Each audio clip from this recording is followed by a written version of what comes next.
Lunation number 1255, full moon. This is the midway point of Inuus or Inaius, which is the fourth month in the lunar solar calendar. Happy summer solstice to each and every one of you. What a beautiful, beautiful alignment with the full moon in the summer solstice. So let's dive into the positions. And I think in another podcast, let me know if you guys want. I don't know if you enjoy these deep dives into the constellations or not. I'm not really getting feedback. So I would love to continue to do it. Let me know if you want it or not. Just leave a comment. Thumbs up, yes. Thumbs down, don't worry about it. All right, carrying on to the positions. The sun is in 6 degrees and 53 minutes of Aradra, which is in the constellation of Gemini. The moon is at 6 degrees and 22 minutes in Mula, the lunar mansion or nakshatra, star asterism, in the sign of Sagittarius. Now, I just want to point out that this is the galactic center. The star asterism or nakshatra is in between the point of Sagittarius essentially and Scorpio, which marks, especially as the Mayans saw it, the galactic center, or that little special point between our Milky Way that is very spiritual. It's the deep waters. So let's get into it. Now, there are some uniting symbolisms between the sun and the moon in these opposition positions. Primarily, that being of severance and transformation. Like, whoa. So let's dive into the sun's positions first in Aradra, which is in Gemini. Now, Aradra represents storms. Its deity in the Vedic system is ruled by Rudra, who is essentially seen as the god of destruction. Okay? The position here really affects the mental faculties, primarily the mental emotional faculties. So it has somewhat sense of a cutting nature or a transformative nature. Now, the position here is in direct relationship to direct perception of self within relationship. Now, I'm not talking about, yes, your relationship to others, but in this context, it's more the relationship to yourself within reality and your own paradigm. And it's ruled over by the North Node Rahu. Coincidentally, the moon is in a position that is ruled over by the South Node. So here we have this infinite karmic tie, and we'll get into that. This asterism essentially evolves and works through the mind and intelligence. Rahu's influence here is going to work through the aspect of the self, but also true perception, direct perception, actual true intelligence that is untethered by karma. Now, this is very much, absolutely 100%, 100% a karmic position. What is happening is it's working through the mind and intelligence. And Rahu, the lovely North Node that loves to stir us through our karmic ties and, of course, our desires, is influencing works. It's developing intelligence and perception. But it's also in relationship to worldly matters. Here's where we see this interplay of that desire. Because this influence may separate or make visible the futility in your own desires. What will happen is it's going to see where your desires are actually tethered. Is it from your own heart? Because that's godly. That's the seed planted within you. But many times it's through the influence or the reaction of our own discomfort, own worldly gains or lack there of worldly gains, and of society. So many times we're influenced on our desires because of our birth in this time-space reality or because of our cultural surroundings. So in this position, we're going to have a nice, sweet, maybe not so sweet, purview into some of those influences. Now, as I mentioned, this is going to be visible. It's going to make visible in some of the futility. So some of you are going to be like, it doesn't matter. Or this is stupid. Why do I want the things I want? Or how do the things that I want shape how I maneuver in this world, how I see myself in this world, how I deem my worth or my valuation? It will give you another shift into your own perspective, into the mechanisms of desire, such as the influences, internal and external, and also in using the desire for higher spiritual pursuits. Now, this asterism represents the mind. let me just do a little segue. Pardon for the external noise. I'm at a park and there are other occupants with me, these beautiful, lovely children. So you'll hear them in the background. Not mine, just other children. This asterism represents the mind and thinking capacity. It's intelligence in its highest form. It is the power of comprehension. Now, let's break down comprehension, because comprehend is only lying within our own capacity of what we understand and the mechanism of how to understand something. If you don't know addition, you cannot understand what 2 plus 2 is, right? So comprehension is essentially our ability to process knowledge. Now, this is important because herein lies Rudra, the ability to utilize the mind to comprehend that which we set in motion and that which we are in motion with. What we understand is only to our capacity of which we are. So in this capacity, this position allows us then to take inward, to comprehend within the self and create a self-understanding, a shift in perception. This is what we call the double-edged sword. So the mind that gets you somewhere, 2 plus 2 equals 4, is also limiting. So you have to actually utilize the other edge of that sword, the second edge. So a double-edged sword is sword on one side, a sword on the other side, and cut away the mechanism that brought you there.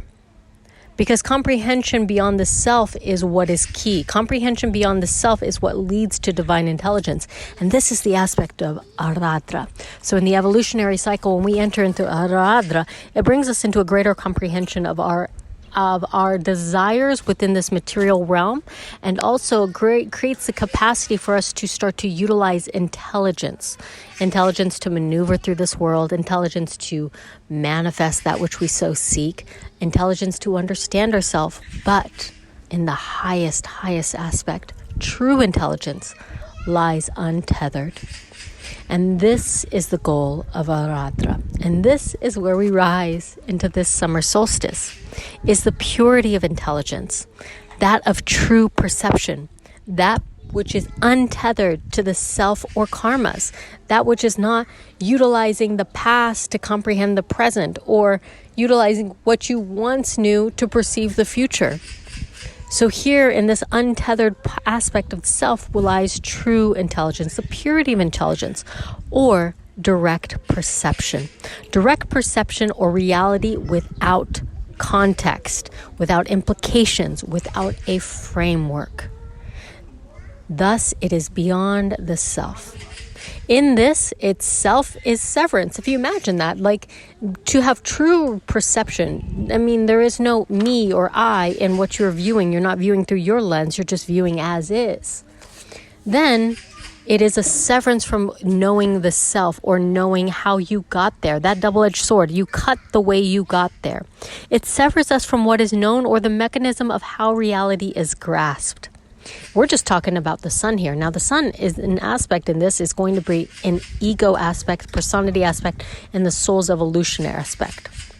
So here, we have to think that what influences our desires, because many desires are alleviated from discomfort or perceived reality. Many of our desires are derived from that alleviation of discomfort, right? You want more money because you think that it will make you more comfortable, which of course, when our basic needs are met, there is a comfort, right? But are yourself within that perceived reality, or you desire this, whatever it may be, you are desiring a certain desire because you have a perceived self within that reality. This is where Aradra will challenge you, right? So this lunation, because it happens to fall on a summer solstice, actually marks a point of a new cycle. And I steer away from this new age stuff because I believe in the science of spirituality and the ancient traditions of tried truth and methodology. But when we have a summer solstice, we cannot deny that we have culminated in the height of the most sunlight. So thus we have now been given more illumination in the very, very scientific form, more light in which we are illuminating or activating and seeing within ourselves. Now let's dive into the moon, because here we've talked about the sun, the soul, the ego will now be challenged, will now have a new relationship with self-perception, go inward, and then negate what you know of yourself. Negate of the desires and the perception of what you created in your reality. And here thus we move into the moon's position, counter across the constellations and heavens. The moon lies in Sagittarius at the galactic center of Mula. And here we have the south node. And the south node rules where we have come from. It rules comforts. It rules past life. But it is the spiritual aspect. And so we have another symbolism of severance. But in this symbolism of severance, it lies in the root. Lying into what you have once known, what once nourished you. Sever from that. Allow it to die.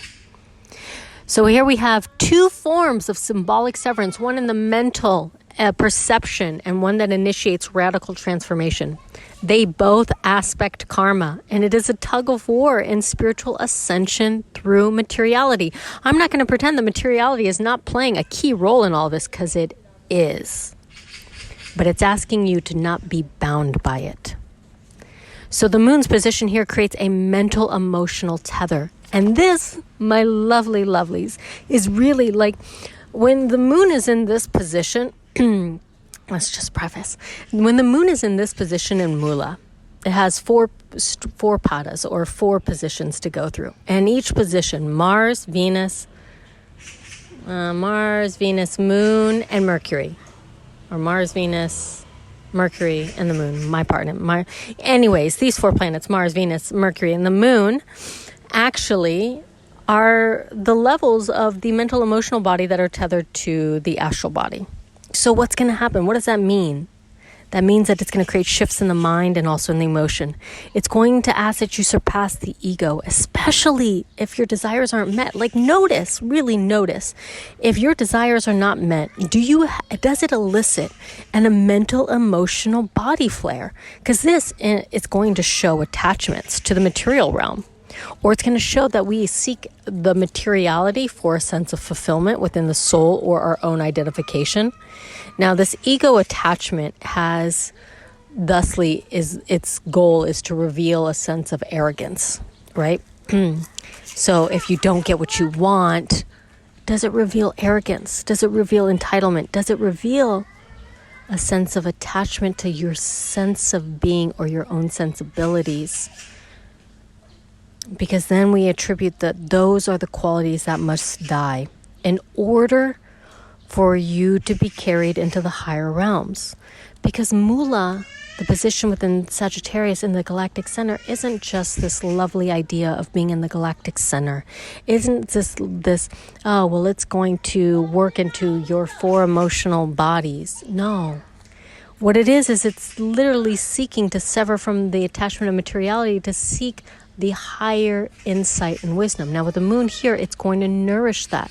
The sun is going to bring to light all the ways that we have confined and held ourselves and how we perceive ourselves and how we perceive true reality. And the moon is going to say, okay, through those desires that you have, through those concepts of yourself, here we have an evolution and a new way of being that we can allow ourselves to be severed, to die. Now, in the ancient texts, when there is a death, it is the process of immortality. It is the renewal, right? So in this position with root and this connection to death, we have these old attributes or these lesser attributes of attachment, of reality, of framework, of just what once was or how we see it is, to die off. And the beauty of this is where really the beautiful connection of Orion or Osiris is. So Orion is the constellation in Gemini, and I will get into that if you guys want me to. But here is this connection of the myth. And one of the myths is that Artemis, the goddess of war, puts forward a scorpion to kill Orion, and we see Scorpio chasing, right? So we see when Orion rises with the sun, at the peak of the sun, Orion disappears. So at dawn, we see him rising. It is a heliacal rise.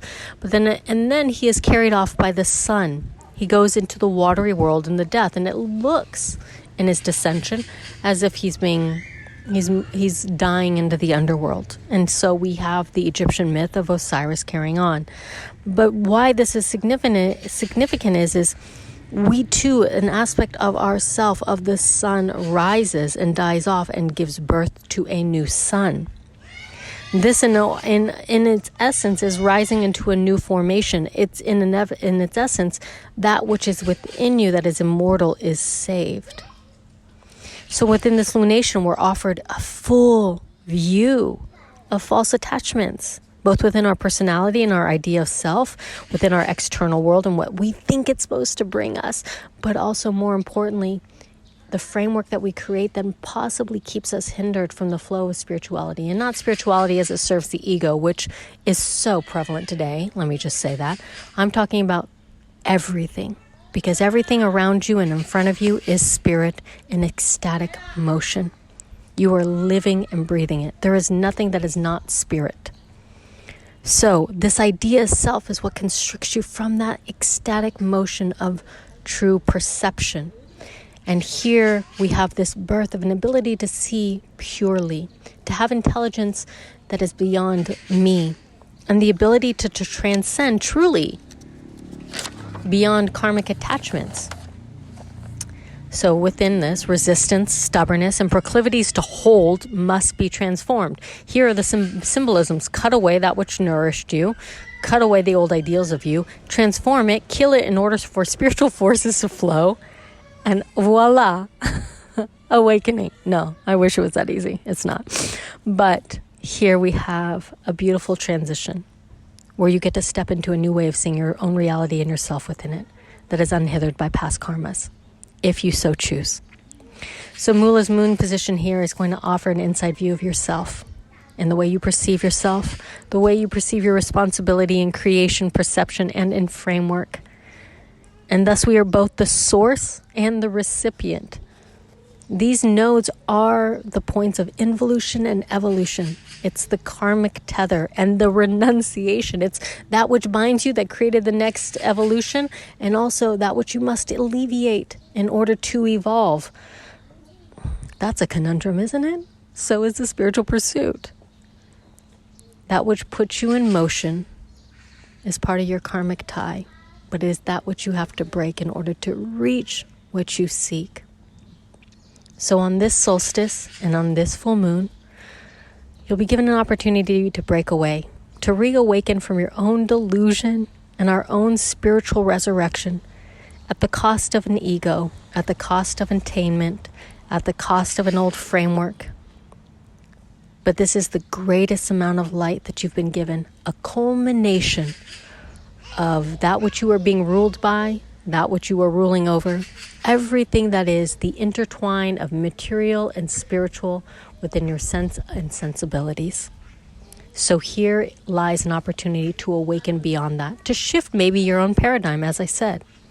So if I can offer anything as I sign off, look within. Look within without. So look within yourself without any reservations, without any context, without any framework. Just look, pure perception, which is divine intelligence. It's almost naivete, right? There's a beauty in it where there is no implication from anything, no impression from anything. It's pure. Go forward with those eyes. Because see this reality as it is without the context of me. See the root of desire, and if it seeks to define persona or ego or escape your own blessings or misery, that's what you need to transcend. Be beyond the intelligence that analyzes from the past or previous experience. Liberate into pure awareness, not for what is, but all that is as it is. Then, and only then, do we lay to rest and to die the aspects of mortal attachments, acknowledgements, responding, all of those things that come along with this materiality in the sense of self. So the old ways of seeing and incorporating spirituality is not because of you, but quite literally, and I say this with love, it is in spite of you. Because here we ascend into the immortal sun, both S-O-N and S-U-N, not because of you, but because you are all that is already being breathed. There's no framework for it. You just gotta surrender into it, I guess. Severance is the key for this lunation. All right, my loves, that's it. Tanti Bachi, as always, lots of kisses. And let me know in the comments if you want me to do a correlation to the myth of Orion. Because, 6,000 years ago, in 6,000 BCE, Orion rose on the spring equinox. And this is a very monumental time for the Egyptians. They really, really honored this. And what the Greeks call Orion was Osiris. But I'll leave it at that. You let me know. Ciao a tutti.